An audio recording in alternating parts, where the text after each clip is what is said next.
लक्ष्य ओझल न हो पाए, लक्ष्य ओझल न हो पाए, कदम मिलाकर चल, मंजिल तेरे पग चूमेगी आज नहीं तो कल। नमस्कार मित्रों, मैं हूं पीके सर और उपस्थित हूं आपके मध्य आपके पसंदीदा चैनल प्रद्योत गुरुकुल में। आपकी सफलता के लिए प्रतिबद्ध संस्थान प्रद्योत गुरुकुल आज लेकर आया है UP TET, super TET, REET एवं अन्य प्रतियोगी परीक्षाओं से संबंधित बाल मनोविज्ञान से संबंधित प्रश्नावली। आज की प्रश्न एकादशी 4 जो बाल मनोविज्ञान से संबंधित है, यह एकादशी यूपी टेट, सुपर टेट और रीट के लिए बहुत ही उपयोगी है। इसके अलावा अन्य परीक्षाओं के लिए भी बेहद महत्वपूर्ण साबित होगी। यदि आप किसी भी परीक्षा में शामिल हो रहे हैं जिसमें शिक्षा मनोविज्ञान या बाल मनोविज्ञान से संबंधित प्रश्न पूछे जाते हैं, तो आप मेरी इस एकादशी से, प्रश्न एकादशी 4 से बहुत अधिक लाभ प्राप्त कर सकते हैं। देखते हैं प्रश्न एकादशी का पहला प्रश्न। अब्राहम मैस्लो द्वारा मानवतावादी आंदोलन की शुरुआत की गई। अब्राहम मैस्लो ने मानवतावादी आंदोलन की शुरुआत कब की? 1942, 1954, 1978 या 1981। तो अब्राहम मैस्लो ने मानवतावादी आंदोलन की शुरुआत 1954 में की। 1954 में की, अर्थात पहले प्रश्न का बी विकल्प सही है। अब्राहम मैस्लो ने मानवतावादी आंदोलन की शुरुआत 1954 में की। पहले प्रश्न का बी विकल्प सही हुआ। बढ़ते हैं दूसरे प्रश्न की ओर। दूसरा प्रश्न देखते हैं। बेहद महत्वपूर्ण प्रश्नों की श्रृंखला। संवेग क्रियाओं का उत्तेजक है। संवेग क्रियाओं का उत्तेजक है, यह उक्त किनकी है? पीटी यंग की, कैनन की, गेल्डार्ड की या बेरोन की? तो संवेग क्रियाओं का उत्तेजक है, यह उक्त गेल्डार्ड की है। अर्थात दूसरे प्रश्न का विकल्प सी सही हुआ। गेल्डार्ड ने कहा है संवेग क्रियाओं का उत्तेजक है, अर्थात संवेग में क्रियाएं उत्तेजित हो जाती हैं, मनुष्य उत्तेजित अवस्था में पहुंच जाता है, उसे ही संवेग कहते हैं। संवेग मनुष्य की उत्तेजित अवस्था मानी गई है, तो गेल्डार्ड का कथन संवेग क्रियाओं का उत्तेजक है।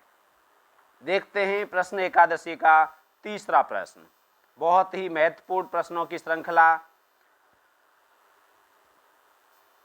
जेम्स लांजे का सिद्धांत है। जेम्स लांजे ने जो सिद्धांत दिया है, काय से संबंधित है? संवेग का, अधिगम का, बुद्धि का, व्यक्तित्व का। जेम्स लांजे का सिद्धांत संवेग का है, अधिगम का है, बुद्धि का है या व्यक्तित्व का है? तो जेम्स लांजे ने जो सिद्धांत दिया है वह सिद्धांत संवेग का है। तीसरे प्रश्न का विकल्प ए सही है, संवेग का।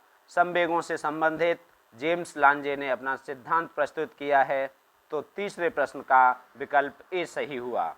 बढ़ते हैं चौथे प्रश्न की ओर। चौथा प्रश्न देखते हैं। CCC त्रिवर्ण कहा जाता है।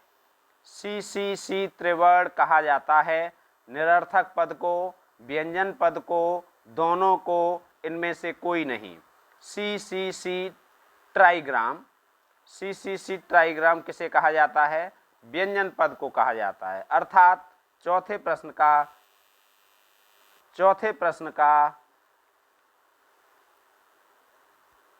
CCC त्रिवर्ण, ये चौथा प्रश्न है जिसका विकल्प बी सही है।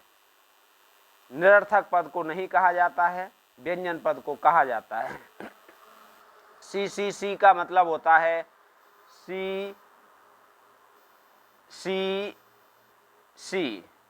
जिसका अर्थ होता है CCC कॉन्सोनेंट कॉन्सोनेंट कॉन्सोनेंट, अर्थात तीनों अक्षर जिसमें व्यंजन होते हैं उसे CCC त्रिवर्ण कहा जाता है।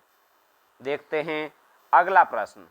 प्रक्रमण मॉडल है।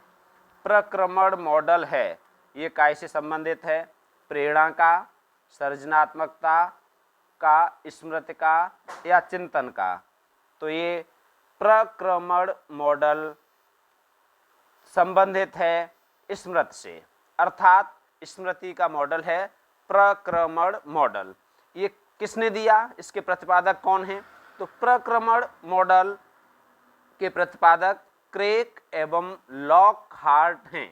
इसके प्रतिपादक क्रेक एवं लॉकहार्ट हैं। इन्होंने 1972 में इसका प्रतिपादन किया और स्मृति का एक ही तंत्र है ऐसा माना जाता है। इस मॉडल में स्मृति के एक तंत्र को स्वीकार किया जाता है प्रक्रमण मॉडल के अंतर्गत। तो प्रक्रमण मॉडल है स्मृति का। 5वें प्रश्न का सी विकल्प सही हुआ। देखते हैं अगला प्रश्न। यदि भोजन पहले और घंटी बाद में बजाई जाए तो अनुबंधन होगा। छठा प्रश्न, बेहद महत्वपूर्ण प्रश्नों की श्रृंखला, प्रश्न एकादशी। आज की एकादशी बाल मनोविज्ञान से संबंधित। यदि आपको वीडियो अच्छी लग रही है और उपयोगी लग रही है तो आप हमारे चैनल को सब्सक्राइब कर घंटी वाला बटन जरूर दबाएं, जिससे अगली वीडियो आपको समय से मिल सके। यदि भोजन पहले और घंटी बाद में बजाई जाए तो अनुबंधन होगा। समकालिक अनुबंधन, पश्चगामी अनुबंधन, चिन्ह अनुबंधन या विलंबित अनुबंधन। आपको बताना है इसमें कौन सा अनुबंधन होगा। कुत्ते पर प्रयोग किया था पावलव ने।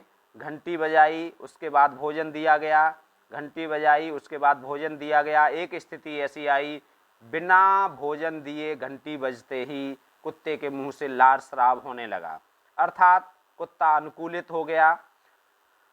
तो आपको ये बताना है कि पहले भोजन दिया जाए, बाद में घंटी बजाई जाए, तब अनुबंधन किस प्रकार का होगा। तब अनुबंधन होगा पश्चगामी। यदि भोजन पहले दिया जाए और घंटी बाद में बजाई जाए तो इस प्रकार के अनुबंधन को पश्चगामी अनुबंधन कहते हैं। स्वाभाविक उद्दीपक के लिए स्वाभाविक अनुक्रिया होती है। स्वाभाविक उद्दीपक के लिए स्वाभाविक अनुक्रिया के अतिरिक्त यदि स्वाभाविक उद्दीपक के साथ अस्वाभाविक उद्दीपक प्रस्तुत किया जाता है और लगातार ऐसी स्थिति रहती है तो अस्वाभाविक उद्दीपक के प्रति भी स्वाभाविक उद्दीपक की तरह अनुक्रिया होने लगे तो उसे अनुकूलित अनुक्रिया कहते हैं, जो पावलव के सिद्धांत से संबंधित है। तो पश्चगामी अनुबंधन में भोजन पहले और घंटी बाद में बजाई जाती है। छठे प्रश्न का विकल्प बी सही हुआ। देखते हैं प्रश्न एकादशी का 7वां प्रश्न। बहुत ही महत्वपूर्ण प्रश्नों की श्रृंखला। प्रतीक सीखना सिद्धांत के प्रवर्तक हैं। प्रतीक सीखना सिद्धांत किसने दिया? पियाजे, कुर्टलेबिन, टॉलमैन, वाल्टर्स। पियाजे का सिद्धांत संज्ञानात्मक विकास का सिद्धांत है, तो पियाजे ने प्रतीक सीखना सिद्धांत नहीं दिया।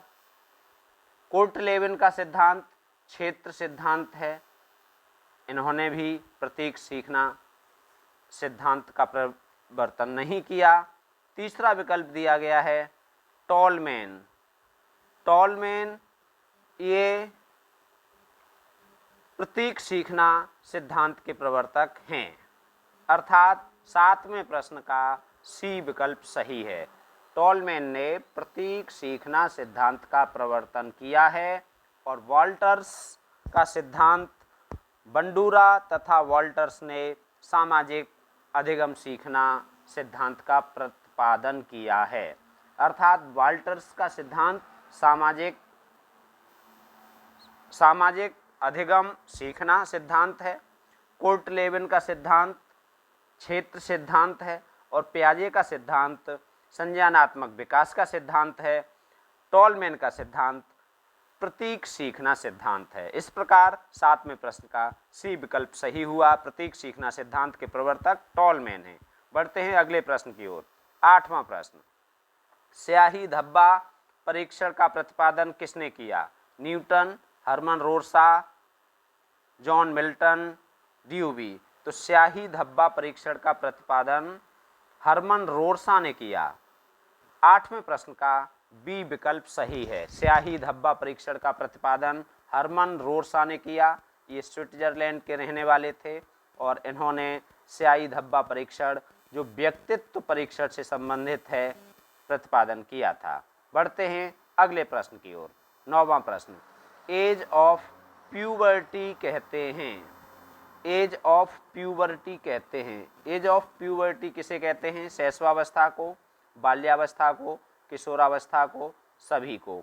तो प्यूबर्टी का अर्थ होता है यौवनावस्था की शुरुआत या यौवनावस्था, अर्थात यौवन शैशवावस्था में नहीं होता है, बाल्यावस्था में भी नहीं होता है, तो ये सभी विकल्प भी गलत हो जाएगा। अब बचा किशोरावस्था। तो किशोरावस्था जब पूर्ण होती है तब यौवनावस्था आरंभ होती है। तो किशोरावस्था अर्थात पूर्ण किशोरावस्था को एज ऑफ प्यूबर्टी कहते हैं। पूर्ण किशोरावस्था को एज ऑफ प्यूबर्टी कहते हैं। इस प्रकार 9वें प्रश्न का विकल्प सही हुआ सी। देखते हैं प्रश्न एकादशी का 10वां प्रश्न। सृजनात्मकता अंतर्दृष्टि की क्षणिक चमक के समान है। परिभाषा है सृजनात्मकता की, बहुत महत्वपूर्ण परिभाषा है। सृजनात्मकता अंतर्दृष्टि की क्षणिक चमक के समान है। किसने कहा? मैस्लो ने, प्रोफेसर रूस ने, ड्रेबहल ने या टेलर ने? तो 10वें प्रश्न का विकल्प ए सही है, अर्थात मैस्लो ने। सृजनात्मकता अंतर्दृष्टि की क्षणिक चमक के समान मैस्लो ने माना है। मैस्लो ने सृजनात्मकता को अंतर्दृष्टि की क्षणिक चमक कहा है। 10वें प्रश्न का ए विकल्प सही है। देखते हैं प्रश्न एकादशी का अंतिम प्रश्न। बेहद महत्वपूर्ण प्रश्नों की श्रृंखला है। 135 बुद्धि लब्धि वाला बालक होगा मंद बुद्धि, सामान्य बुद्धि, अतिश्रेष्ठ बुद्धि या प्रतिभाशाली बुद्धि? तो आपको बताना है 135 बुद्धि लब्धि वाला बालक होगा मंद बुद्धि नहीं, अतिश्रेष्ठ नहीं, सामान्य नहीं, प्रतिभाशाली हाँ। 135 बुद्धि लब्धि वाला बालक प्रतिभाशाली बालक होगा। सामान्य विभाजन के अंतर्गत हम देखते हैं 130 या उससे अधिक बुद्धि लब्धि वाला बालक प्रतिभाशाली माना जाता है।